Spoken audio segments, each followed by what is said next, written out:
Кто там? О, привет!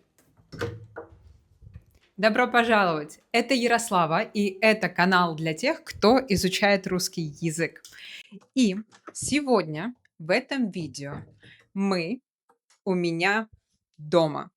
Я буду показывать вам, что здесь есть, чтобы вы могли говорить о том, что есть у вас дома, спокойно, свободно.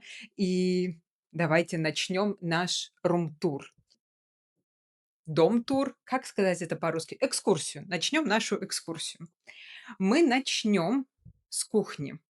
Здесь, видите, такая очень-очень маленькая кухня.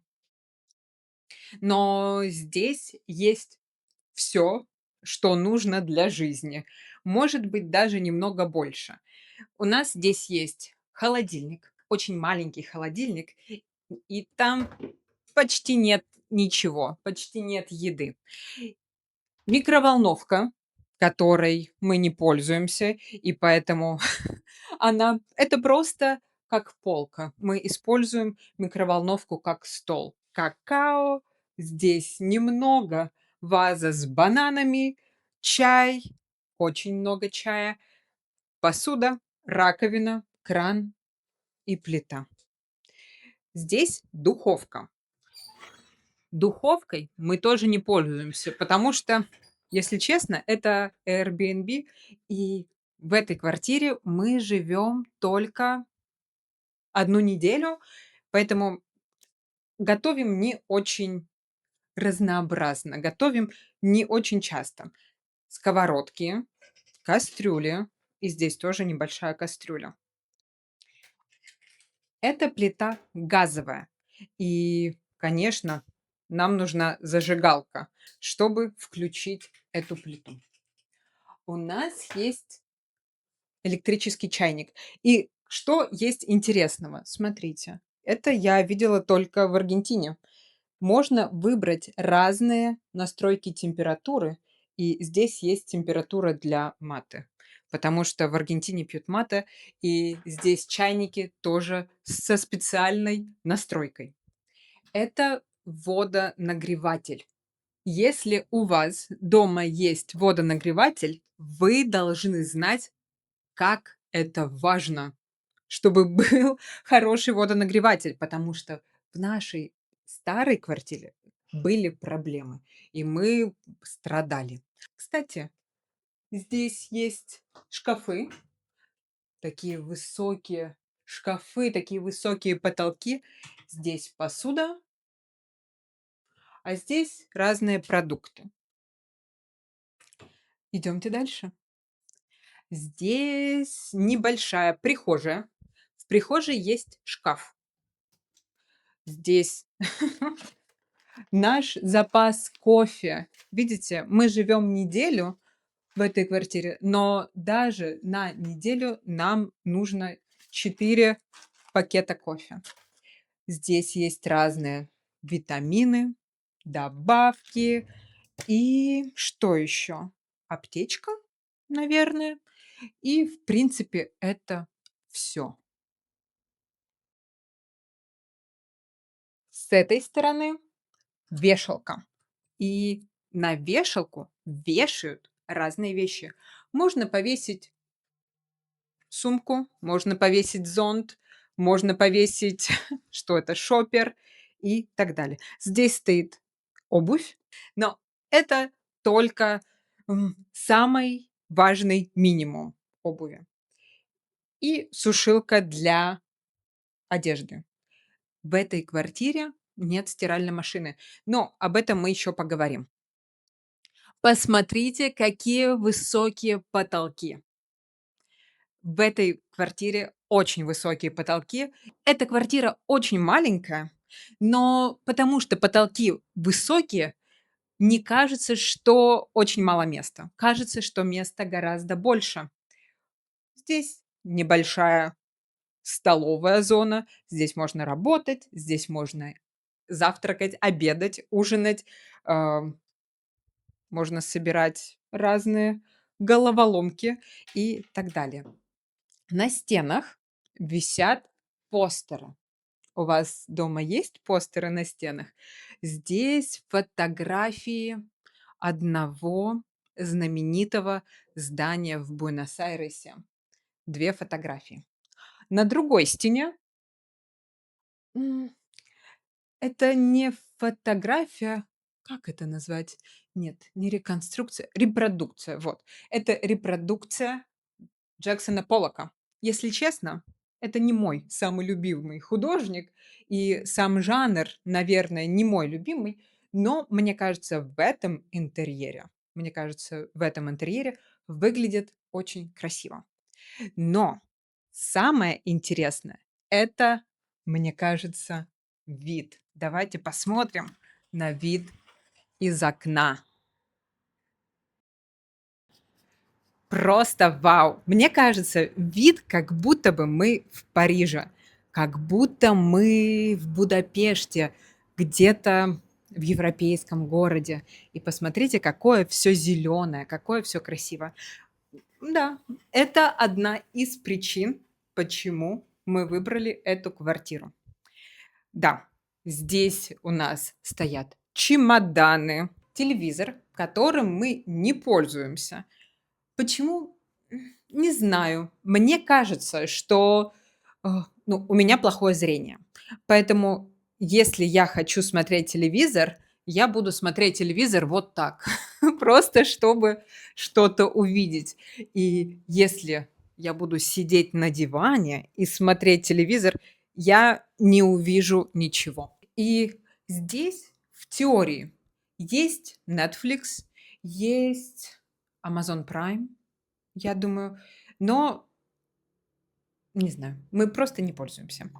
Итак, здесь есть маленький кофейный столик. Там обычный стол, а здесь маленький кофейный столик, журнальный столик, э, который стоял здесь, на ковре в центре комнаты. Но вы видите, что эта комната очень маленькая, поэтому мы подвинули этот столик сюда. Здесь лежат шахматы, планшет, чехлы для ноутбуков. И на этом столике, вот как называется эта штука? Она делает воду, превращает воду обычную в газированную воду. И просто шкатулка с украшениями, мои линзы и косметичка. В принципе, это, наверное, все. Диван. Здесь белый диван. И мне кажется, что очень странно, если в квартире на Airbnb белые диваны, потому что мне кажется, мне страшно, что очень легко испачкать белый диван. Он будет грязным. Но, слава богу, диван белый, все чисто. Сейчас мы пойдем дальше. Мы пойдем в спальню. Может быть, я что-то хотела еще сказать? Наверное, нет. Итак, идемте в спальню. Одна из причин, почему мы уехали из другой квартиры, это кровать. В другой квартире была маленькая кровать. Здесь кровать огромная. Это просто аэродром. Мой рост 1,65 м. И эта кровать даже больше меня.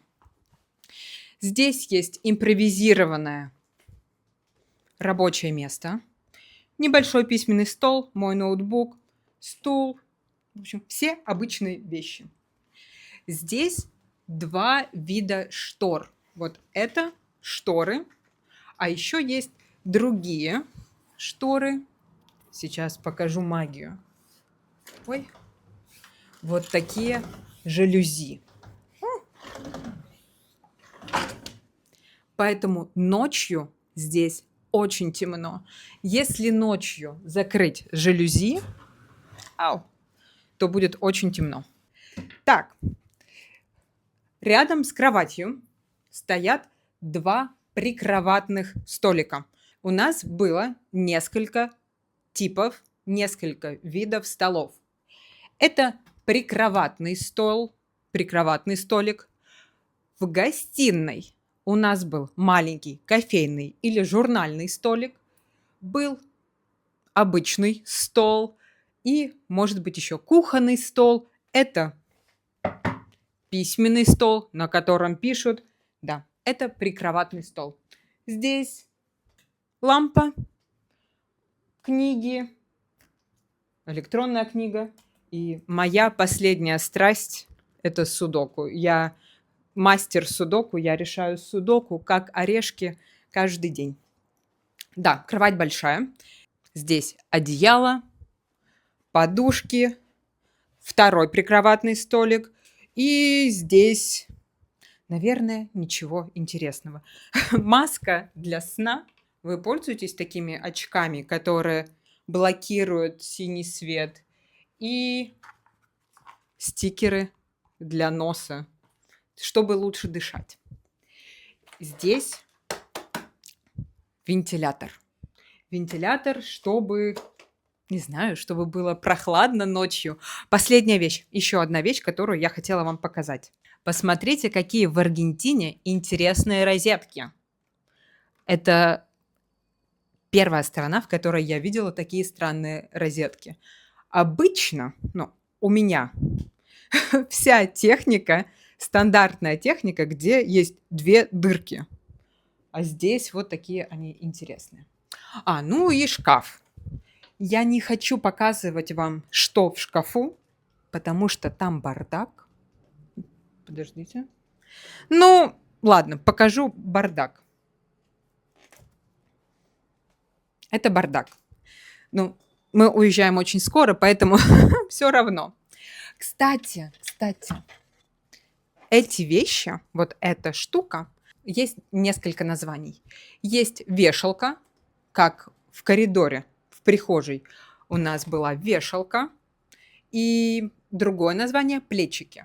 Плечики, вот это плечо, а это плечики. Тоже можно называть. Здесь есть зеркало. И пойдемте в ванную. Вы можете догадаться, что ванная еще меньше, еще гораздо меньше, чем все остальное. Поэтому здесь очень мало места. И каждая ванна начинается с выключателя. Выключили, включили. Это выключатель. Розетка, полотенце, есть зеркало, раковина. На кухне тоже была раковина, где можно мыть посуду и так далее. Раковина, кран, мыло, зубные щетки, зубная паста, солнцезащитный крем и обычные вещи для ухода за волосами, за кожей. Я думаю, вы знаете все эти вещи. Здесь ванна. Кстати, это ванная комната. И ванная комната называется ванной комнатой, ванной, потому что здесь есть ванна. Это ванна. Ванная комната, ванна. Но мы пользуемся душем. Это душ. Как обычно, полотенце, шампуни, гель для душа. Ничего интересного. Все как обычно. Есть, конечно, унитаз, и в Аргентине везде есть биде. Вот здесь они всегда есть. О чем мы еще не поговорили? Кондиционер. Конечно же, кондиционер. Очень важно в Аргентине, потому что здесь температура может быть плюс 35 градусов летом. Легко. Может быть, вы заметили, может быть, вы увидели, что здесь нет стиральной машины. Да, в этой квартире нет стиральной машины. И в этом доме тоже нет прачечной. В этом доме нет стиральной машины. Поэтому у нас здесь грязное белье, и мы потом будем его стирать в новой квартире. Вот, наверное. И все. Расскажите мне, Как ваши дела? Что, может быть, было интересного в этой квартире? Может быть, что есть интересного у вас дома? Мы встретимся совсем скоро. И до встречи. Пока-пока.